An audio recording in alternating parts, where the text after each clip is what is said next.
waxaa weli xabsi ku yaala waddanka boqortooyada Sacuudiga ku xidhan maalqabeenkii Itoobiyaanka ahaa ee asalkiisu ka soo jeeday dalkaasi Sacuudiga Maxamed Al-Camuudi oo muddo dheer ku xidhan halkaasi.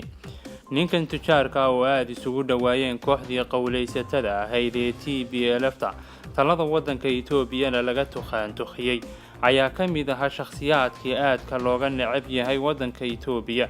waxaa la sheegayaa inuu qaatay dhul aad u badan oo dad shacab ah ay lahaayeen kaasoo maamulkii TPLF-tu uu u gacan geliyay.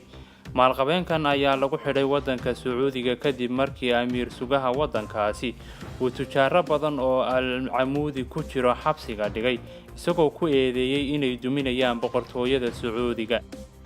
hase yeeshee ra'iisul wasaaraha cusub ee Itoobiya ayaa boqorka dalka ka codsaday in la sii daayo maalqabeenka u xidhan oo hanti badani ay ka taalo waddanka Itoobiya isla markaasina ah shakhsiga ugu lacagta badan guud ahaanba Itoobiya.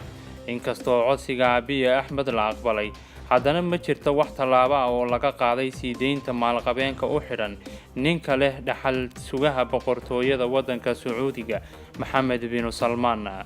dhinaca kalena shaqaalihii kambaniga Al-Camuudi ayaa bilaabay mudaharaadyo iyo shaqo joojin ayagoo halkudheg ka dhigtay Free Al-Camuudi waxayna mar kale ra'iisul wasaare Abiy ka codsanayaan inuu raadiyo ninka maalqabeenka ah ee ku xidhan waddanka Sacuudi Carabiya.